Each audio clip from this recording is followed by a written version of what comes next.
या सगळ्या ठिकाणाहून IIMच्या कॉलेजमधल्या मुलांना उचलतात, कॅम्पसमध्ये सिलेक्शन होतं, लाखो रुपयांचं पॅकेज, करोडो रुपयांचं पॅकेज त्या मुलांना मिळतं आणि मग IIM मधनं बाहेर पडल्यानंतर ही मुलं व्हॅल्युएबल बनतात. म्हणजे 19 लाख पॅकेज असताना नोकरीला लाथ मारणं, पुन्हा शून्यापासून सुरुवात करणं, कॅटची एक्झाम देणं आणि कॅट क्रॅक करून लखनौ या ठिकाणी तिथे ॲडमिशन झालं होतं. मम्मीच्या स्टेटसला मला फोटो दिसला, सत्काराचा फोटो, अभिनंदन म्हणून. म्हटलं काय झालंय, तर कॅट एक्झाम क्रॅक केल्याने IIMला मिळालं लखनौला. आता एवढ्या लहान मुलीला पाठवायचं काळजी होती. मग तिथे कोणी ओळखीचं आहे का असं विचारलं त्यांनी. मग म्हटलं काय काळजी कोण आहे, म्हटलं आपला एक विद्यार्थी तिथं कमिशनर आहे, श्रीराम शिंदवाड त्यावेळी रेल्वे कमिशनर होता. म्हणजे ही आमची ॲसेट आहे. आम्ही काय मिळवलं असेल तर ही मुलं जेव्हा पदावर भारतावर कुठेही जातात तेव्हा मग अरे आमचा मुलगा तिथं आहे. म्हणजे तिथं ती गेली, तिथं छानपैकी तिनं एक्झाम क्रॅक केल्या आणि पास झाल्यानंतर तिला आता ॲक्सेंचर कंपनीमध्ये 40 लाख रुपयाचं पॅकेज आहे. तरी सुतिका थांबत नाही आहे, रक्तामध्ये नाही आहे. ती UPSCचा अटेम्प्ट करते आता. UPSC विचारलं मी मुलांना काय सांगावं तुम्हाला वाटतं, मला काय वाटतं ते मी त्याला सांगितले, त्या पद्धतीने तुमच्याशी ती बोलेल, संवाद साधेल. पण एकच मला जे भावलं तिचं की ती अभ्यास करत असताना जेव्हा त्याला यश जेव्हा मिळायचं, आता ती पहिल्यापासूनच यशस्वी होत आलेली आहे. देसाई सर भेटायला गेले होते त्यांचे रिलेटिव्ह असल्यामुळे, तर 2 मिनिटं भेटली पण ते अभ्यासात जाऊन बसले. आणि आपण पाहुणे आल्यानंतर काय करतो, आपण पण चिंतन करायचं आपलं. आपण 2 मिनिट अभ्यास करतो आणि निवांत त्यांच्याशी गप्पा मारत असतो. असा बदल हिच्या मनोगतातून तुम्ही ऐकल्यानंतर आपल्यामध्ये असा बदल घडवून घ्या की जेणेकरून आपलं अंतिम ध्येय जे असेल ते आपल्याला साध्य होईल, साध्य करता येईल आणि सहज साध्य करता येईल. पण ते कष्ट करायला पाहिजे. कष्ट काय असतं ते निश्चित तुम्हाला श्रुतिका सांगेल. मी आता सरदेसाईंच्या मनोगतातून ऐकलं जे IAS होण्याचं माझं पण स्वप्न आहे. आमच्या बाहुली विद्यापीठाचा कोणीतरी एकटा IAS व्हावं. नक्की. आणि त्यासाठी मी संस्थेच्या वतीने आणि व्यक्तीच्या अतिशय हार्दिक शुभेच्छा देतो. तुम्ही श्रुतिकासारखं बनावं, IIM पर्यंत जावं यासाठी तुम्हाला शुभेच्छा देतो. हे ऐका. आज तुम्हाला वाटतं काय ऐकायचं, अजून खूप लांब आहे, काही लांब नाही, सगळं जवळ आहे, फक्त त्या मार्गाने जावं लागेल. तर निश्चित ऐकून तुमच्यामध्ये प्रगती करत असताना जे तुमचं फायनल इयर आहे त्याच्यामध्ये तुम्हाला तुमचा रेझ्युमे तयार करावा लागतो. ज्याच्यामध्ये तुम्ही आतापर्यंत जे काही प्रोजेक्ट्स केलेले आहेत, जे काही अकॅडमिकमध्ये तुम्ही यश मिळवलं आहे, वेगवेगळ्या स्पर्धा परीक्षांना तुम्ही बसलेले आहात किंवा बाकी जे काही तुमचे इतर हॉबीज आहेत, तर ते सगळं तुम्ही त्याच्यामध्ये ॲड करता. तर तो जो एक रेझ्युमे बनतो, तो बनवण्यासाठी खूप आपल्याला विचार करून त्यामध्ये प्रत्येक गोष्टी ॲड करायला लागतात.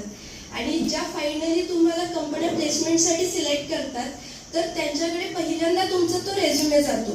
तर त्या रेझ्युमेमध्ये तुम्हाला अशा गोष्टी ॲड करायच्या आहेत जेणेकरून तुम्हाला करिअरमध्ये त्या महत्त्वाच्या ठरतील. तर अशा गोष्टी जेव्हा तुम्ही कॉलेजमध्ये 12वी झाल्यानंतर जेव्हा तुम्ही कॉलेजसाठी अप्लाय कराल तेव्हा फर्स्ट इयरपासूनच तुम्ही थोडंसं त्याकडं अप्रोच तुमचा नवीन प्रोजेक्ट्स करू शकतो किंवा करू शकते. आणि त्यामध्ये कसं मला यश मिळवता येईल, कारण आता जर मी IIMचं एक्झाम्पल तुम्हाला सांगायचं झालं तर त्यामध्ये वेगवेगळे केस स्टडीज वगैरे असतात, ते ॲड करू शकतात आणि त्यावरून कंपनी तुम्हाला सिलेक्ट करते की ही जबाबदारी तुम्ही घेतलेली आहे, ही रिस्पॉन्सिबिलिटी तुम्ही पूर्ण केलेलं आहे, तर कंपनीमध्ये जे काही रोल आहे त्याच्यासाठी तुम्ही कॅपेबल आहात. तर एवढ्यासाठी त्या वेगवेगळ्या अकॅडमिक सोडून, कारण अभ्यास तर सगळ्याच आपल्याला करायचा आहे, पण त्याच्याबरोबर अदर करिक्युलर ॲक्टिव्हिटीज, जे काही कॉम्पिटिशन्स असतील, ज्या काही अपॉर्च्युनिटीज तुम्हाला भेटत असेल, इव्हन आता स्कूलमध्ये पण आपल्याला वेगवेगळे कथाकथनचं कॉम्पिटिशन असतं, वक्तृत्व स्पर्धा असतात, त्याच्यावरून तुम्हाला पब्लिक स्पीकिंगसारखे स्किल्स, सॉफ्ट स्किल गरजेचे आहेत तुम्हाला तुमच्या पुढच्या करिअरसाठी, ते डेव्हलप होतात आहेत. तर ते पहिल्यांदा तुमचा रेझ्युमे चेक करताना तुमचे स्कोर्स चेक करतात. त्याच्यावरून एक गोष्ट अशी आहे की दरवेळेस आपल्याला सांगितलं जातं की मार्क्स म्हणजे काही नाही आहे, नंबर्स म्हणजे काही नाही आहे. ते वाक्य बरोबर आहे, पण जेव्हा या गोष्टीचं इंटरप्रिटेशन कंपन्या कसं करतात की ज्यावेळी तुम्ही एका सब्जेक्टमध्ये चांगले मार्क्स मिळवतात तर हा जो कॅन्डिडेट आहे तो मेहनती आहे, त्यानं कष्ट घेतलेत, मेहनत केलीत, तेव्हा तो या मार्कांपर्यंत पोहोचलेला आहे. हा संदेश जो आहे तो कंपन्यांपर्यंत जातो. त्यामुळे कंपन्यांना असं असतं की मेहनत जर केली आणि मला काय करायच्या सगळ्या गोष्टी क्लिअर व्हायच्या, त्याप्रमाणे मी करत गेले.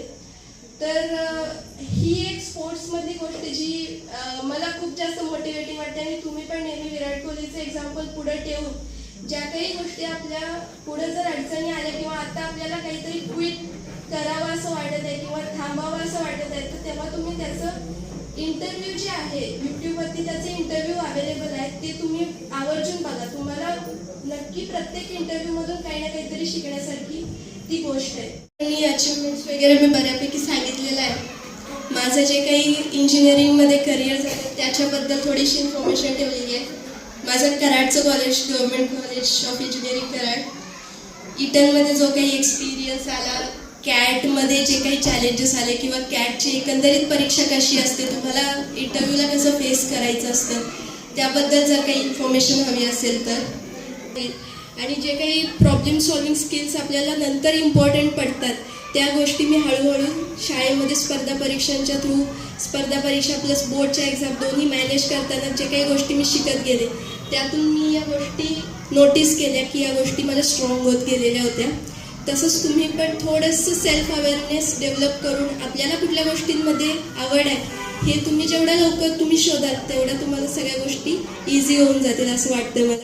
ते डिमांड करतात की तुमचा कॅटचा स्कोर, आणि कॅटचा स्कोर असा असतो जो तुम्ही एका लेवलला मेंटेन करून ठेवताय आणि त्यानंतर तुमचं प्रोफाईल पण चेक केलं जातं. प्रोफाईल इन द सेन्स तुम्ही 10वीमध्ये तुमचा काय स्कोर होता, तुमचा 12वीमध्ये काय स्कोर होता, तुमचं CGPA काय होतं. जर मला आठवतं आहे आमच्या कॅम्पसमध्ये ज्या काही टॉपच्या कंपन्या आल्या होत्या, टॉप कन्सल्टिंग फर्म्स हे MBBKचे फर्म्स आहेत, मेकॅन्झी, BCG, बेन या 3 कंपन्या आहेत. तर त्या 3 कंपन्या फक्त ज्यांचं 999 असा प्रोफाईल आहे, म्हणजे 90% 10thमध्ये, 90% 12thमध्ये आणि 9 CGPAपेक्षा जास्त जे तुमचं प्रोफेशनल कोर्स आहे, इंजिनिअरिंग वगैरे जर तुम्ही केली असेल तर ते तुमचं जर पूर्ण असेल तर त्या कंपन्या तुम्हाला रेझ्युमे तुमचं शॉर्टलिस्ट होतं. 998 जरी तुमचा पॉइंटर असेल तर तुमचा रेझ्युमे त्याच्यासाठी शॉर्टलिस्ट होत नाही. आणि या कंपन्या त्या कॉलेजेसमध्ये ड्रीम कंपन्या म्हणून कन्सिडर केली. आता तुम्हाला इथं पुढे दिसते तिनं जे यश संपादन केलं ते सहजासहजी मिळालेलं नाही. प्रत्येक गोष्टीत संघर्ष, आणि ते गोष्ट सहज मिळाली नाही, ती ओढवून आणावी लागली. काही प्रसंग असे आहेत की ते न सांगण्यासारखे आहेत, पण तरी सुद्धा तिनं न खचता आणि कुठलीही गोष्ट मनावरती न घेता आपल्याला कुठंपर्यंत जायचं आहे हा भाग तिने बघितला आणि त्यामुळे ती इथंपर्यंत पोहोचू शकली.